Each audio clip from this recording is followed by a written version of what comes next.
আসসালামু আলাইকুম সুপ্রিয় শিক্ষার্থীবৃন্দরা, আশা করি সবাই অনেক ভালো আছো। আজকে আমরা পেন্সিল কম্পাস ব্যবহার করে এই কোণগুলো আঁকা শিখব। প্রথমে আমরা 60 ডিগ্রি কোণ অঙ্কন করব। তো 60 ডিগ্রি কোণ অঙ্কন করতে গেলে সবার আগে আমাকে কী করতে হবে, একটা রশ্মি নিতে হবে। আমি নামকরণ করছি, এখানে বিই রশ্মি একটা দিছি। তো খেয়াল করো, এই বিই রশ্মির মধ্যে যে বি বিন্দু তৈরি হয়েছে, সেই বি বিন্দুকে কেন্দ্র করে আমি পেন্সিল কম্পাসটা ব্যবহার করে একটা বৃত্তচাপ আঁকবো। এই বৃত্তচাপটা যে কোনো মাপে তুমি আঁকতে পারো, কোনো সমস্যা নাই। যে কোনো মাপে একটা বৃত্তচাপ আঁকবা বি বিন্দুকে কেন্দ্র করে। সবাই দেখতে পাচ্ছ আমি বি বিন্দুর মধ্যে কাটা কম্পাসে পেন্সিল কম্পাসের কাটা অংশটুকু রাখছি, আর একটা ডিস্টেন্স নিয়ে একটা বৃত্তচাপ অঙ্কন করতেছি। সবাই একটু খেয়াল করো, এই যে বৃত্তচাপ অঙ্কন করতেছি, বৃত্তচাপটা আমি আঁকলাম। Okay fine. এরপরে এই বৃত্তচাপটা যে মাপ দিয়ে তুমি আঁকছো, আনুমানিক যে মাপটাই তুমি দিছো না কেন, সেটা ফিক্সড রেখে এই বৃত্তচাপটা আঁকার পরে এই রশ্মির মধ্যে যেখানে যে এটাকে স্পর্শ করছে, ঠিক সেইখানে তুমি আবার এই কাটা অংশটুকু ধরে আরেকটা বৃত্তচাপ এই বৃত্তচাপের উপর তুমি অঙ্কন করো।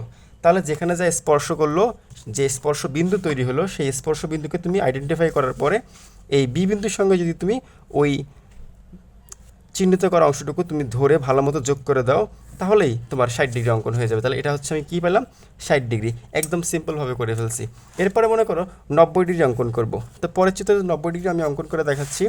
90 ডিগ্রি অঙ্কন করতে গেলেও প্রতিবার খেয়াল রাখবা যে একটা রশ্মি অঙ্কন করতেই হবে। তো রশ্মিটা হচ্ছে, আবার রশ্মি নিলাম আমি, রশ্মিটা সেম ধরো বিই রশ্মি নিলাম, বিই রশ্মি। এই বিই রশ্মির বি বিন্দুতে তুমি আবার সেম একই কথা, যে কোনো মাপের একটা বৃত্তচাপ অঙ্কন করবা, যে কোনো মাপের একটা বৃত্তচাপ তুমি অঙ্কন করবা। এই যে দেখো আমি বৃত্তচাপ অঙ্কন করলাম। এই বৃত্তচাপটা তুমি প্রথমে যে মাপটা দিয়ে শুরু করবা, সেই মাপটাকে তুমি ফিক্সড ধরে রেখে এই বৃত্তচাপটার প্রথম অংশটুকু তুমি 60 ডিগ্রি যেভাবে করছো, তুমি আগে ওই পর্যন্ত যাও। 60 ডিগ্রি ঠিক যেভাবে করছো, ঠিক সেই পথে আমি আরেকবার গেলাম। এটা করা মানে আমার 60 ডিগ্রি হয়ে গেল। এবার 60 ডিগ্রি যেখানে হয়েছে সেখানে তুমি আবার পেন্সিল কম্পাসটা ধরো, ধরে ওইখান থেকে আগের মাপটা বজায় রেখে, আগের যে বৃত্তচাপটা তুমি আঁকলে এতক্ষণ ধরে, ওইটাকে ফিক্সড রেখে তুমি আবার এই বৃত্তচাপের উপর এই কর্নারে আরেকটা বৃত্তচাপ অঙ্কন করো। এই কর্নারে আরেকটা বৃত্তচাপ অঙ্কন করো এবং উপরের দিকে একটা ফাঁকা জায়গায় আরেকটা বৃত্তচাপ তুমি অঙ্কন করো। তারপর এখান থেকে তুমি এটা তুলে আনো। এই যে আমি এদিকে করছি, আমি অ্যাঙ্গেল করে দেখাচ্ছি একটু, এই যে এদিকে আমি করলাম এখন। এরপর আমি এখান থেকে তুলে এনে এখানে যে বৃত্তচাপটা অঙ্কন করছি সেইখানে ধরে, এই যে এইখানে ধরে আমি আবার আগে উপরে একটা যে ফাঁকা জায়গায় বৃত্তচাপটা আঁকছি, সেখানে আমি আবার আরেকটা বৃত্তচাপ আঁকলাম। তাহলে ওই ফাঁকা বৃত্তচাপটা আর বর্তমানে এখন যে বৃত্তচাপ আঁকলাম, দুইটা মিলে দেখো একটা পয়েন্ট, একটা বিন্দু তৈরি করছি। এই যে একটা বিন্দু তৈরি করছি, তো এই বিন্দুতে হচ্ছে স্কেলটা ধরে এই বি বিন্দুর সঙ্গে তুমি যদি যোগ করে দাও, তাহলে তুমি 90 ডিগ্রি পেয়ে যাবে। একদম সিম্পল কাজ, বারবার একটু প্র্যাকটিস করে দিও, তাহলে দেখবা যে তোমার প্রপারলি এটা 90 ডিগ্রি তৈরি হবে। তাহলে এটা আমি কী পাইলাম, 90 ডিগ্রি পেলাম। তো চলো এবার আমরা 30 ডিগ্রি করব কীভাবে। তো 30 ডিগ্রি করা এবং 45 ডিগ্রি বা 45 ডিগ্রি করা একদম সহজ। আমরা দেখো 60 ডিগ্রি থেকে 30 ডিগ্রিটা বের করব।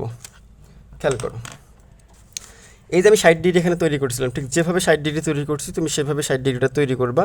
করার পরে এই 60 ডিগ্রির মধ্যে দেখো তো, এই যে রশ্মির সঙ্গে উপরে যে আমি একটা রেখা টানছি, সেই রেখাটাকে যদি আমি রশ্মি চিহ্নিত করি, তাহলে এই দুই রশ্মির যে বৃত্তচাপটা দেখা যাচ্ছে, যে বৃত্তচাপটা হচ্ছে এই প্রান্ত থেকে এই প্রান্ত এতটুকু জায়গা কাভার করছে, এই জায়গাটাই হচ্ছে আমার কি 60 ডিগ্রি। তো তুমি কী করবা, তোমার এই পেন্সিল কম্পাসটা ধরে এক প্রান্তের কাটা অংশ ধরে আরেক প্রান্ত হচ্ছে পেন্সিল পর্যন্ত তুমি নিয়ে ধরবা। ধরার পরে যে অংশটুকু পাবা, জাস্ট সেই অংশটুকুর মাপ নিয়ে ওটার ভিতরে এই ফাঁকা জায়গার মধ্যে তুমি কী করবা, একটা বৃত্তচাপ অঙ্কন করবা। এবং এখান থেকে তুলে এনে এই অপর প্রান্ত যেখানে পর্যন্ত তুমি মাপটা নিছো, ঠিক সেইখানে ধরে আবার একটা কী করবা, বৃত্তচাপ এখানে করবা। তাহলে দুই বৃত্তচাপ যে বিন্দুতে মিলিত হলো, সেই বিন্দুটাকে তুমি আইডেন্টিফাই করে জাস্ট এই বি বিন্দু থেকে স্কেল ধরে নিখুঁতভাবে যদি তুমি একটা রেখা অঙ্কন করে দাও, তাহলে কি হয়ে যাবে, তোমার 30 ডিগ্রি হয়ে যাবে। অর্থাৎ আমি যদি একদম বেসিক বলি, এখানে অ্যাকচুয়ালি আমরা কোণকে সমদ্বিখণ্ডিত করছি, মানে কোণকে দুই ভাগ করার নিয়মটা শিখছি। 30 ডিগ্রিকে যদি আমি দুই ভাগে ভাগ করি তাহলে কত হয়, সরি 60 ডিগ্রিকে দুই ভাগে ভাগ করলে হয় 30, 30কে দুই ভাগে ভাগ করলে হয় 15। তাহলে আমি যদি এই নিয়মটা ফলো করি, তাহলে আমি 15 ডিগ্রি কিন্তু অঙ্কন করতে পারবো। অর্থাৎ মেন কাজ হচ্ছে, যদি তুমি একটা কোণকে দ্বিখণ্ডিত করতে চাও, তাহলে তার নিয়ম হচ্ছে, তুমি যে কোণটা অঙ্কন করছো সেই কোণটার দুই যে প্রান্ত আছে, দুই প্রান্তকে পরিমাপ করে নিয়ে তুমি বৃত্তচাপ অঙ্কন করলেই দেখবে যে ওই কোণটাকে কী হয়ে যাবে, ডিভাইড হয়ে যাবে, মানে দুই ভাগে বিভক্ত হয়ে যাবে। তাহলে খেয়াল করে দেখো, 60 ডিগ্রি ভাঙলে আমি কি পাইছি, 30 ডিগ্রি পাইছি। তাহলে 90কে ভাঙলে 45 পাবো, কারণ 90-এর অর্ধেক হচ্ছে 45। তাহলে দেখো খেয়াল করে তোমরা যে 90-এর অর্ধেকও কিন্তু 45। যেহেতু 60কে আমি যেভাবে ভাঙছি, ঠিক সেইভাবেই কিন্তু আমি 90কেও সমান সমান করে ভাঙবো। খেয়াল করে দেখো, এখানেও সেম 90 ডিগ্রি যে আমি অঙ্কন করছি, এই 90 ডিগ্রিটাই হচ্ছে যতটুকু কাভারেজ করছে দেখো এখানকার এই প্রান্ত থেকে ধরে এই পাশের এখানে যে প্রান্তটা আসছে এই অংশটুকু আমি কাট করে দেখাচ্ছি, খেয়াল করো। এই অংশটুকু তুমি জাস্ট পেন্সিল কম্পাসটা ধরে এইভাবে মাপটা নিবা, নেওয়ার পরে এই ভিতরের দিকে তুমি বৃত্তচাপ অঙ্কন করবা। এই পাশে একটা করলাম, আবার এখান থেকে তুলে নিয়ে এসে এখানে ধরে এই পাশ দিয়েও একটা বৃত্তচাপ অঙ্কন করলাম। তাহলে এই বৃত্তচাপ দুটি যে বিন্দুতে মিলিত হলো সেই বিন্দুটা যদি তুমি বি বিন্দুর সঙ্গে যোগ করে দাও তাহলে তুমি 90 অর্ধেক পাচ্ছ, অর্থাৎ 45 ডিগ্রি পাচ্ছ। আশা করি সবাই বুঝছো। তাহলে এইভাবে আমরা 60 ডিগ্রি, 90 ডিগ্রি, 30 ডিগ্রি, 45 ডিগ্রি বা 45 ডিগ্রিও কিন্তু করতে পারলাম। এখন আমার কাজ হচ্ছে 120 ডিগ্রি অঙ্কন করা। দেখো 120 ডিগ্রি কিন্তু অটোমেটিকলি এতক্ষণে আমরা এঁকে ফেলছি। কখন এঁকে ফেলছি একটু খেয়াল করে দেখো। আমরা যখন 90 ডিগ্রি অঙ্কন করতে গিয়েছিলাম তখন দেখো আমি রাউন্ডটা একবার তোমাকে দেখাই দিচ্ছি যে 90 ডিগ্রি যে অঙ্কন করছিলাম, এই যেটা প্রথমে বৃত্তচাপ নিয়েছিলাম, নেওয়ার পরে এই বৃত্তচাপের এই প্রান্ত থেকে এখানে আরেকটা বৃত্তচাপ আঁকছিলাম যেটা 60 ডিগ্রি হয়ে গেছিলো। এই যে 60 ডিগ্রি প্রথমে এভাবে করছি, তারপরে এই 60 ডিগ্রিতে ধরে যখন আমি এই পাশে দেখো আরেকটা বৃত্তচাপ অঙ্কন করছিলাম, এই বৃত্তচাপের পয়েন্টটাই যদি আমি যোগ করে দিতাম তাহলে কিন্তু আমার 120 ডিগ্রি হয়ে যেত। দেখো খেয়াল করে যে আমি যদি এটা যোগ করে দেই তাহলে কি হয়ে যাবে, এটা 120 ডিগ্রি হয়ে যাবে। তুমি এটা চাতা দিয়ে মাইপে দেখো, এখান থেকে এই রাউন্ড পর্যন্ত এটা হচ্ছে 120 ডিগ্রি। এখন কথা হচ্ছে 75 ডিগ্রি শুধু বাকি থাকে।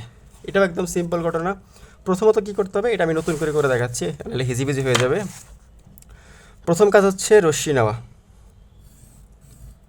রশ্মি নিলাম, বিই রশ্মি নিলাম। বিই রশ্মি নেওয়ার পরে এই বি বিন্দুতে কী করব, একদম নর্মালভাবে 90 ডিগ্রি অঙ্কন করবো। অর্থাৎ 75 ডিগ্রি আঁকতে গেলে আগে 90 ডিগ্রি অঙ্কন করতে হবে। তো আমি কী করবো, আগে 90 ডিগ্রিটা যেভাবে আঁকছিলাম সেইভাবে এঁকে নিচ্ছি। সবাই খেয়াল করে দেখো আমি কি এইভাবে আঁকছিলাম কি না, আমি আর এটা বললাম না, আমি চুপচাপ খালি এটা আঁকতেছি। তোমরা জাস্ট ফলো করো এটা যে সব ঠিকঠাক আছে কি না। 90 ডিগ্রি অঙ্কন করার পরে দেখো 90 ডিগ্রি আমি বিন্দু মিলাই দিয়ে 90 ডিগ্রি অঙ্কন করলাম, এটা আমার 90 ডিগ্রি। তারপরে খেয়াল করো 60 ডিগ্রিও এখানে আছে, এই 60 ডিগ্রিটাকে আমার একটু হিসাব করতে হবে। এটা তুমি যোগ না করলেও আমার চলবে। তুমি খেয়াল করো 60 ডিগ্রি এইখান থেকে এই পর্যন্ত, অর্থাৎ প্রথম যে স্টেপটা আছে এইখান থেকে নিয়ে এই পর্যন্ত যে অংশটুকু আছে এই অংশটুকু হচ্ছে 60 ডিগ্রি। দেখো আমরা প্রথমে কিন্তু এটা করছিলাম প্রথম টাপে, তাই এটা 60 ডিগ্রি। তো 60 ডিগ্রির সঙ্গে আর কত ডিগ্রি যোগ করলে 75 ডিগ্রি হয়, 15 ডিগ্রি। ভালো কথা, 60 ডিগ্রির সঙ্গে 15 ডিগ্রি যোগ করলে আমার 75 ডিগ্রি আসবে। এখন এই 60 ডিগ্রির পরে আমরা জানি যখন আমি এটাকে লম্বভাবে অঙ্কন করলাম, 90 ডিগ্রি অঙ্কন করলাম, তাহলে পুরো অংশটুকু ছিল আমার কত, মোট ছিল 90 ডিগ্রি।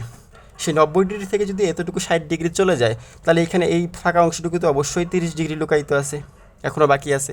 এই 30-এর যদি আমি অর্ধেক করি তাহলে 15 পাবো।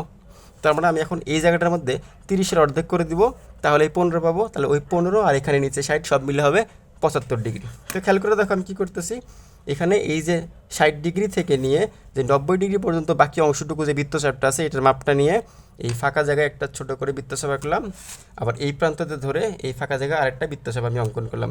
আমারটা হাতেরটা একটু বাঁকা হয়ে গেছে, আমি আরেকবার ধরতেছি। খেয়াল রাখবা এই পেন্সিল কম্পাসের অনেক সময় এই গোড়াটা নড়াচড়া করে, নড়াচড়া করলে কিন্তু অ্যান্সার সবসময় ভুল আসবে। সো সবাই একটু টাইট করে নিবা বা একটু ভালো মানের পেন্সিল কম্পাসগুলো ইউজ করবা। তো দেখো আমি সেম ওই ডিস্টেন্সটা মাপ নিলাম, নেওয়ার পরে ফাঁকা জায়গায় হচ্ছে বৃত্তচাপ অঙ্কন করলাম, আবার এই প্রান্ত ধরে এখানে আরেকটা বৃত্তচাপ অঙ্কন করলাম। তো বৃত্তচাপ অঙ্কন করার পরে এটা যদি এখন যোগ করে দেই, এই যে বিন্দু তৈরি হলো এখানে, এই যে এই বিন্দুটা, এটা যদি আমি বি থেকে যোগ করে দেই, আমি এবার কলম দিয়ে যোগ করে দিচ্ছি, তাহলে আমার এই অংশটুকু হয়ে যাবে কি 75 ডিগ্রি। আশা করি সবাই বুঝছো। সবাইকে ভালো লাগলে অবশ্যই লাইক কমেন্ট শেয়ার করে দিও এবং চ্যানেলটাকে অবশ্যই সাবস্ক্রাইব করো এবং ফলো করে পাশেই থেকো। ধন্যবাদ সবাইকে। আসসালামু আলাইকুম।